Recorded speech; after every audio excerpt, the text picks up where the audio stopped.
নমস্কাৰ বৰ্তমান এটা ডাঙৰ খবৰ লৈ অহাৰ চেষ্টা কৰিছো আপুনি যদি চৰকাৰী চাকৰি বিচাৰি হাবাথুৰি খাইছে তেন্তে আপুনি এতিয়াৰ পৰা হাবাথুৰি খাব নালাগে আপুনি এতিয়াৰ পৰা চিন্তা কৰিব নালাগে কিয়নো ৰাজ্যৰ মুখ্যমন্ত্ৰী ডক্টৰ হিমন্ত বিশ্ব শৰ্মাই নিবনুৱাসকলৰ বাবে বৃহৎ ঘোষণা কৰিছে পুনৰবাৰ আৰক্ষীত চাকৰি ওলাইছে আপুনি যদি আৰক্ষীত চাকৰি কৰিব বিচাৰিছে তেন্তে আপুনি দৌৰিবলৈ আৰম্ভ কৰক পুনৰ তৃতীয় আৰু চতুৰ্থ বৰ্গত নিযুক্তি দিয়া হ'ব বুলি আজিৰ দিনটোত মুখ্যমন্ত্ৰী ডক্টৰ হিমন্ত বিশ্ব শৰ্মাই মন্তব্য কৰিছে আৰু আপুনি কেতিয়াকৈ আবেদন কৰিব লাগিব বা পৰীক্ষা কেতিয়া অনুষ্ঠিত হ'ব তৃতীয় আৰু চতুৰ্থ বৰ্গৰ আৰক্ষীৰ সেই পৰীক্ষা কেতিয়া অনুষ্ঠিত হ'ব এই মুহূৰ্তত আমি ফুল প্লেট গ্ৰাফিক্সৰ সহায়ত সবিশেষ তথ্য জনোৱাৰ চেষ্টা কৰিম আজিৰ দিনটোত মুখ্যমন্ত্ৰী ডক্টৰ হিমন্ত বিশ্ব শৰ্মাই কেইবাটাও বৃহৎ ঘোষণা কৰিছে আজিৰ দিনটোত লাখ লাখ নিবনুৱাৰ বাবে ভাল খবৰ দিছে ৰাজ্যত পুনৰ হ'ব ৩৫,০০০ নতুন নিযুক্তি আৰক্ষী আৰু গ্ৰেড 3ৰ বাবে অনুষ্ঠিত কৰা হ'ব পৰীক্ষা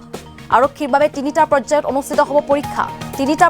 পৰীক্ষা অনুষ্ঠিত হ'ব আৰু গ্ৰেড 3ৰ বাবে পৰ্যায়ক্ৰমে এই পৰীক্ষা অনুষ্ঠিত হ'ব বুলি মুখ্যমন্ত্ৰীগৰাকীয়ে কৈছে শীঘ্ৰে বিজ্ঞাপন উলিয়াব ৰাজ্য চৰকাৰৰ তৰফৰ পৰা অনলাইনৰ জৰিয়তে আপুনি সহজে আবেদন কৰিব পাৰিব জুন জুলাই মাহত অনুষ্ঠিত হ'ব আৰক্ষীৰ ফিজিকেল টেষ্ট আবেদন কৰিবলৈ আপুনি সাজু কৰক আপোনাৰ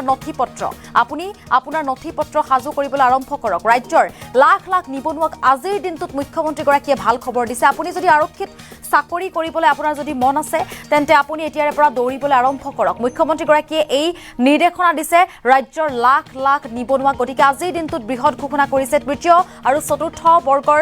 বৰ্গত নিযুক্তি দিব ৰাজ্য চৰকাৰৰ তৰফৰ পৰা মুখ্যমন্ত্ৰীগৰাকীয়ে বৃহৎ ঘোষণা কৰিছে ইতিমধ্যে শীঘ্ৰে বিজ্ঞাপন ওলাব বুলি মুখ্যমন্ত্ৰীগৰাকীয়ে কৈছে আমি সেই খবৰ আপোনালোকক দিবলৈ চেষ্টা কৰিছো জুন জুলাই মাহত অনুষ্ঠিত হ'ব আৰক্ষীৰ ফিজিকেল টেষ্ট জুন আৰু জুলাই মাজত মাত্ৰ কেইমাহমান বাকী আছে আপোনাৰ গতিকে আপুনি সাজু হওক লাখ লাখ নিবনুৱাক আজিৰ দিনটোত ভাল খবৰ দিছে আপুনি যদি চৰকাৰী চাকৰি কৰিম বুলি ভাবি আছে তেন্তে মুখ্যমন্ত্ৰী ডক্টৰ হিমন্ত বিশ্ব শৰ্মাই যে নিৰ্দেশনা দিছে আপোনাক সেই নিৰ্দেশনা আপুনি মানি চলক যিহেতু ইতিমধ্যে কৈছে চাকৰি খালী থকা পদসমূহ পূৰণ কৰিব 1 লাখ চাকৰিৰ যি নিযুক্তি দিয়া হৈছিল 1 লাখ চাকৰিৰ যি পণ লৈছিল ৰাজ্য চৰকাৰৰ তৰফৰ পৰা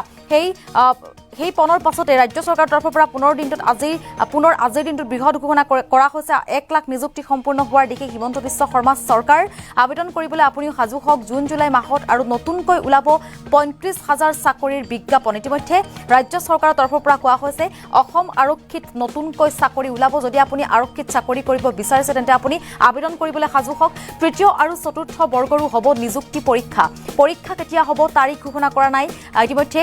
মুখ্যমন্ত্ৰীগৰাকীয়ে কৈছে অতি শীঘ্ৰে তাৰিখ ঘোষণা কৰা হ'ব ৰাজ্যত পুনৰ হাজাৰ হাজাৰ চৰকাৰী চাকৰি ওলাব খালী হৈ থকা পদসমূহ পূৰণ কৰিব 1 লাখ নিযুক্তি সম্পূৰ্ণ হোৱাৰ দিশে হিমন্ত বিশ্ব শৰ্মা চৰকাৰ ইতিমধ্যে মুখ্যমন্ত্ৰী ডক্টৰ হিমন্ত বিশ্ব শৰ্মাই আজিৰ দিনটোত এই বৃহৎ ঘোষণা কৰিছে মন্তব্য পুনৰবাৰ আগবঢ়াইছো মই ইলেকশ্যনত কৈছিলো আমি জুন জুলাই মাহত পুলিচৰো দৌৰ আৰম্ভ কৰিম আৰু 3rd গ্ৰেড 4th গ্ৰেডৰো নতুনকৈ পৰীক্ষা পাতিম ৩৫,০০০ ল'ৰা ছোৱালীয়ে আৰু নতুনকৈ চৰকাৰী চাকৰি পাব 1 লাখৰ লগত হৈ গ'ল আৰু ৩৫,০০০ মই ইলেকশ্যনত কৈছিলো 1 লাখ কিন্তু এতিয়া ময়ো আগুৱাই গৈ আছো যাতে আমি আগুৱাই গৈ থাকিব পাৰো আমি জুন জুলাই মাহত পুলিচৰো দৌৰ আৰম্ভ কৰিম আৰু 3rd গ্ৰেড 4th গ্ৰেডৰো নতুনকৈ পৰীক্ষা পাতিম ৩৫,০০০ ল'ৰা ছোৱালীয়ে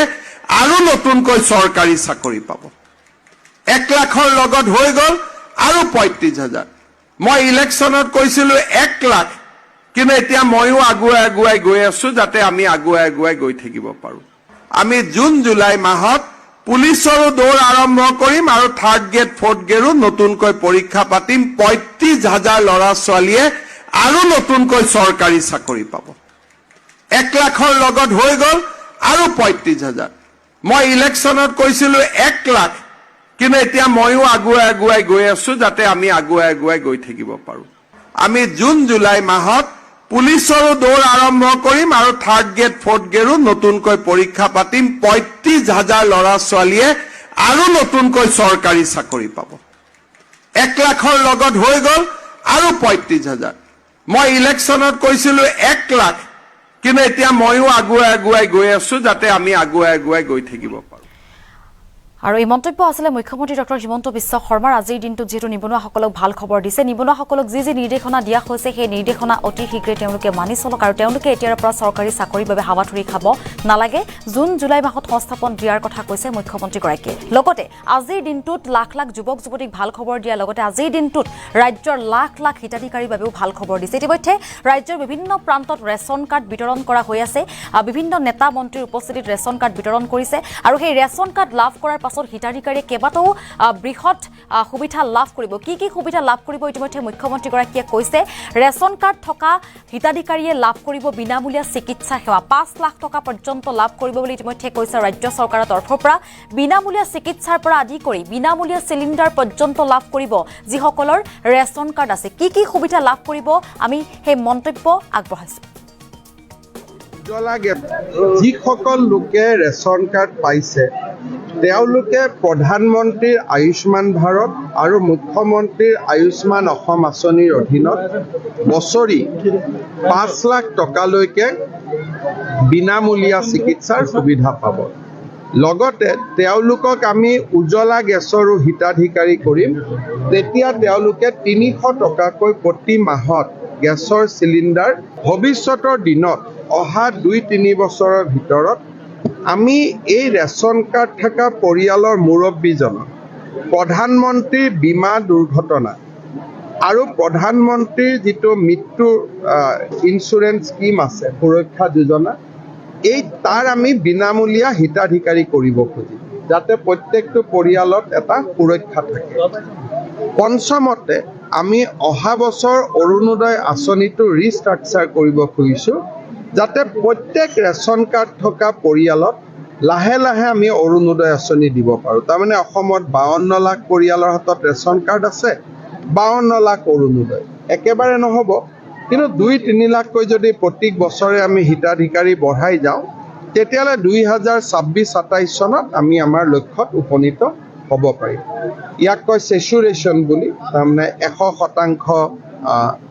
আঁচনিৰ সফলতা এই দিশত এতিয়া ৰেচন কাৰ্ড সন্দৰ্ভত মুখ্যমন্ত্ৰীয়ে কৰা মন্তব্য আমি ইতিমধ্যে আপোনালোকক আজিৰ দিনটোত কেইবাটাও ভাল খবৰ দিছোঁ মুখ্যমন্ত্ৰীয়ে যেহেতু আজিৰ দিনটোত কেইবাটাও বৃহৎ ঘোষণা কৰিছে লাখ লাখ হিতাধিকাৰীৰ বাবে লগতে লাখ লাখ নিবনুৱাৰ বাবে আজিৰ দিনটোত কেইবাটাও বৃহৎ ঘোষণা কৰিছে ইতিমধ্যে জনাইছোঁ গ্ৰেড 3ৰ বাবে পৰ্যায়ক্ৰমে অনুষ্ঠিত হ'ব পৰীক্ষা ইতিমধ্যে ৰাজ্য চৰকাৰৰ তৰফৰ পৰা সিদ্ধান্ত লোৱা হৈছে শীঘ্ৰে বিজ্ঞাপন উলিয়াব ৰাজ্য চৰকাৰে শীঘ্ৰে আৰক্ষীত চৰকাৰী চাকৰি হ'ব অনলাইনৰ জৰিয়তে আপুনি সহজে ঘৰত বহিয়েই আবেদন কৰিব পাৰিব এই মুহূৰ্তত আমি আপোনালোকক সেই খবৰটো দিবলৈ চেষ্টা কৰিছোঁ ৰাজ্যৰ লাখ লাখ নিবনুৱাৰ বাবে ভাল খবৰ দিছে আজিৰ দিনটোত মুখ্যমন্ত্ৰী ডক্টৰ হিমন্ত বিশ্ব শৰ্মাই মন্তব্য পুনৰবাৰ আগবঢ়াইছে